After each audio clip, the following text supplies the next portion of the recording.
Namoonni kennaa rakkoolee hedduu adda addaa kan mana keessatti furmaata furuu danda'an sababa osoo hin beekin akkasuma hin hubatin irraa gara akiraa yookiin ammoo kan addunyaa kanarraa boqotan hedduudha. Akka fakkeenyaatti dhukkuboolee meeshaa garaa keenya keessaa hedduu kan isaan rakkise haala salphaa ta'een qoricha adda addaa mana keenya keessatti bakka namaa ga'u miti yaadne keenya akka namaa ta'u hawwinee jireenyaan bakka rakkatan.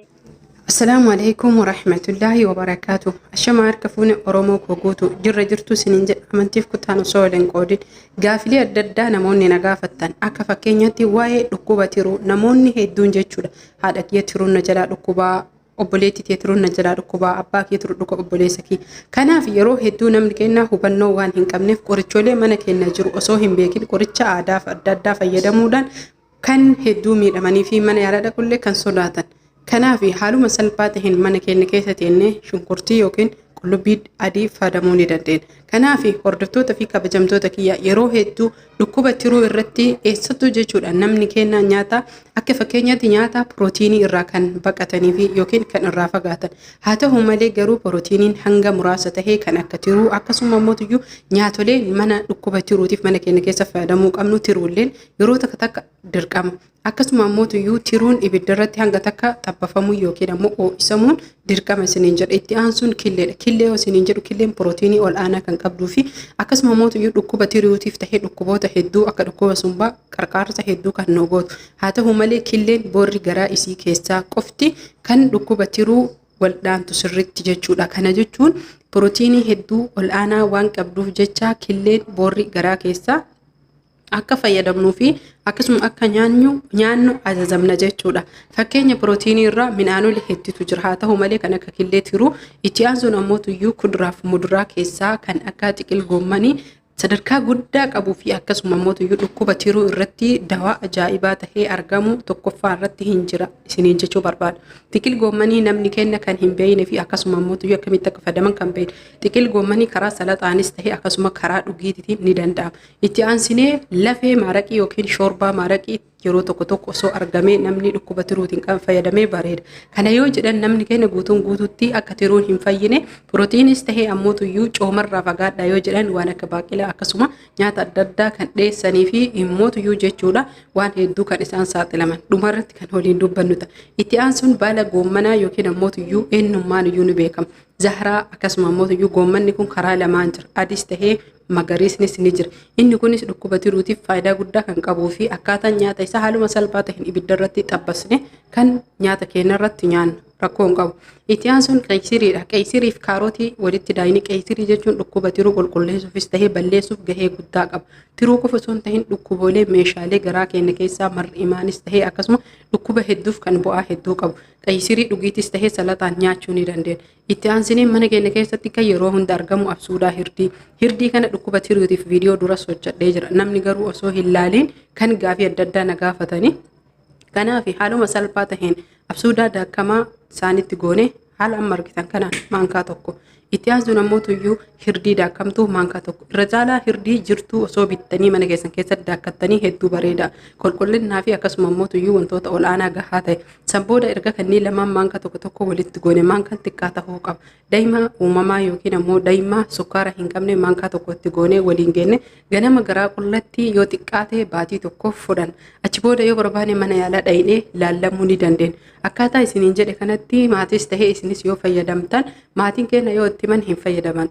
Tiruus tahee dhukkuboolee hedduu irraa bilisa tahuu ni dandeettan. Hordoftoota fi kabajamtoota kiyyaa namoonni keenya gadi fageenyaan waan kana waan hin beekneef hin sodaatan. Dhukkuba tiruu jechuun waan tiruun waan hedduudha. Waan yoo xiqqaate 500 ol nu fayyadu qaama keenya keessa hojiin isii 500 ol yookiin 500. Kanaaf shaayii bulee yookiin shaayii magariisni torban keessatti osoo al sadii dhuganii hedduu bareedaadha. Tiruu keenya akka tiruun cooma hin godhannee fi akkasuma immoo balfa adda addaatiin akka hin faalamne kan nurraa ittistuu fi baay'ee nu gargaara. Itti aansuun bugduuneessaa kana yeroo hedduu biyya Arabaa keessatti kan baradhee fi akkasuma immoo raafuu biyya keenya jirurraa. Walumaa galatti hordoftoota fi kabajamtoota kiyya bugduuneessa kanallee akka shaayiitti yoo barbaadan akka dhugaatiitti bishaan danfannayitanii daqiiqaa 10 booda yoo inni lash jedhee dhimbiibanii dhuguu ni danda'an. Akkaataan dhugiitii isaa waan baay'ee nama dhibuu miti. Kana jechuun barbaadan ibiddarra daqiiqaa 5 danfisanii akka shaayiitti dhuguu ni danda'an. sukkaara osoo ittiin godhin yoo danda'ame daa'ima qofatti godhanii barbaadan immoo tuyyuu danfisanii bulchanii ganama garaa qulla dhuguu danda'an simbira tokkoon dhagaa tokkoon simbira lama kanan san tirus tahee akkasuma kaleef bu'aa hedduu kan qabu. Itti aansinee loomiidha. Loomii osoo jechuudha yoo danda'ame torbaan keessatti al lama bishaanitti cuunfinee ganama garaa qullatti dhuyne. Kana jechuun cuunfaa maankaa tokko jechuudha. Itti aansuun wantoota akka ocholonii akkasuma ammoo tuyyuu yookiin loozii wantoonni akkanaa kun osoo torbaan keessatti al tokkollee tokko arganne baay'ee bareedaadha. Kanaaf garuu biyya keenya baaqilaan wantoonni adda addaa waan jiruuf jecha karaa salphaa taheen jechuu turree argachuu qabna. Namoonni biyya keenyaa dhukkuba tiruutiin yoo qabame baaqilaas ataras ni baqata. Haa ta'u malee tiruun mataan isaa pirootiinii gahaa ol baay'ee ol ka'aa hin barbaadu. Garuu jiddu galeessa argachuu qaba fayyuuf jecha. Akka fakkeenyaatti avokaadoon pirootiinii bareedaa kan qabuu fi sadarkaa guddaa ol aanaa kan qabudha. Avokaadoos torbaan keessatti osoo yeroo lama soorannee bareedaadha.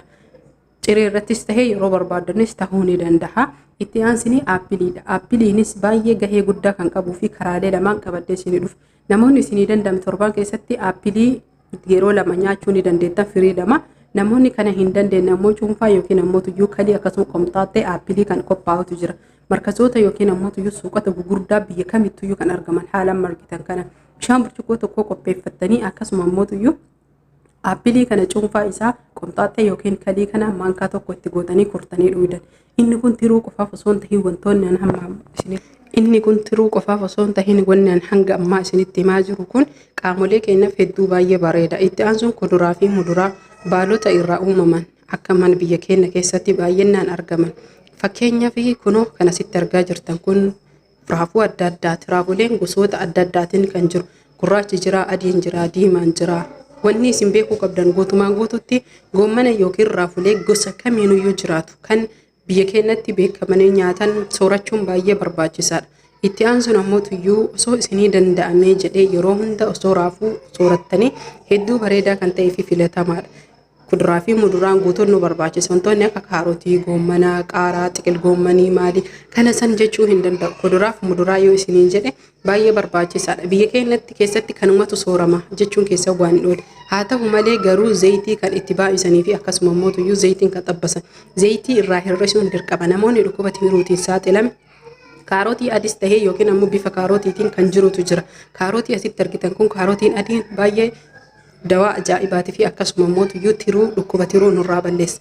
Kanaaf guutumaan guututti namoonni dhukkuba tiruutiin qabame wanni inni irraa fagaachuu qabuu fi wanni irraa fayyadamuu qabu kunniin sirriitti dirqama. Itti aansuun hirdiidha. Hirdiin haalaan margitan kanaan jechuudha. Jiraa isaa kana binnee manuma keenya keessatti qulqullinaan tumnee daakkannee booda sanii ganama garaa qullatti akka hirribaa kaane yoo daa'ima itti edaanee dhuyne kan tiruu nurraa balleessuu fi guutumaan guututti tiruu fayyisuudha.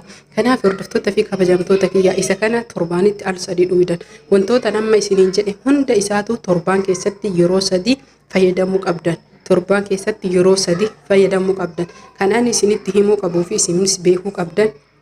Tiruu keenya fayyisuuf taanee zayitii irraa fagaachuu, dhadhaa irraa fagaachuu, akkasuma immoo tuyyuu cooma irraa fagaachuu. Cooma jedhu foon cooma qabu biyya keenyatti foon baay'inaan hin argamu. Irra caalaa nyaanni keessan waan akka raafuu akkasuma kuduraa fi muduraa tahuu qaba. Ittillee baay'atuu qaba isiniin jedha. Isinii danda'ame killee yeroo tokko takka argachuu fi akkasuma immoo tuyyuu raafuu adda addaa soorachuudha. Soorata nyaata keessanii kan tiruu jechuudha. Raafuun tiruufis tahee guutumaan guututti meeshaalee garaa keenya keessatiif bu'aa hedduu kan qabanii fi tajaajila hedduu kan irraa tajaajilamuu dandeenyu. Tiruuf qabadhee dhufe malee faayidaa hedduu kan qabu. Garuu wanni isin beekuu qabdan raafuun adda addaa kuduraa fi muduraan viitaaminiin yoo kan guutaman tahee albuudaa akka fakkeenyatti asitti argitan avokaadoos tahee akkasuma immoo tuyyuu killee maaliin pirootiinidha. Pirootiiniin tiruu keenyaaf baay'ee barbaachisaadha. Keessattuu qeessirii osoo yeroo hunda cuunfaa isaa dhuydanii yookiin salaxaa isaa haala dheedhii ta'een osoo hin bilcheessin nyaattanii dhukkuba tiruu irraas ta'e dhukkuboota meeshaalee garaa keessaa irraa bilisa tahuu ni dandeettan. Inshaallahu ta'ala kuni shakkii malee waan sirriitti dhibbarraa dhibbatti hundi keessan googilii adda addaas ta'e akkasuma immoo waan barbaadanii sarchi gootanii argachuu ni dandeettan. Dhukkuba tiruutiif maaltu dawaa jettan haala salphaa ta'een karaalee hedduu fi karaa kamiinuyyuu barachuu fi argachuu ni dandeettan. Kanaaf namoonni tiruu qaban namni biyya keenya waan silaa dhiifamu dhiisanii waan hin dhiifne fakkeenyaaf dhadhaa maalii wantoota akkanaa baaqilaa irraa fagaachuun dirqamatti dhadhaan irraa fagaachuu cooma irraa fagaachuu akkasuma immoo tuyyuu guutumaan guututti jechuudha nyaatota cooma yookiin qibaatii qabanirraa fagaadha. Kana yoo jedhan akka qamadiillee nyaachuun hin barbaachisu, paastaa, mokoroonii wantoota akkanaarrallee fagaadha. Garuu haa ta'u malee wantoota akka baaqelaa akkasuma mukillee tiruu wantoonni akkanaa irraa foonis yeroo takka takka irraa fagaachuun hin barbaachisu. Sababni isaa tiruun waan 500 yoo xiqqaate meeshaalee garaa keenya keessaa waan hojii guddaa qabduu fi akkasuma immoo tuyyuu hojii meeshaa garaa kana keessa baadhattee waan deemtuuf balfa adda addaa kan nurraa ittistu waan taateef pirootiinis tahee viitaaminii gahaa argachuu qabdi. Sababni isiin dhibamtuufu sababa viitaaminii yookiin ammoo pirootiiniin hir'ate. Akkasuma immoo coomni yoo irra baay'ate sababa qibaatii zayitii. Namoonni biyya keenya keessatti nyaata ittoo yoo hojjetan zayitii itti baay'isan. Adaraa isinitti haa ta'u namoonni kamiyyuu jechuudha zayitii irraa hir'isaa haa mi'aawuu baatullee nyaanni sun fayyaa keessantu isinii caala. Tiruu qofa osoo hin tahin sababa zayitiitiin namoonni waan hedduu miidhamaa jiran. Zayitiin amma dhukkuba jilbas tahee akkasuma qaama keenya guutuu keessatti dhibee adda addaa kan qabattee dhufteedha. Kanaaf hanga viidiyoo biraatiin walitti deebinutti hundi keessan horaa bulaa isiniin jedha.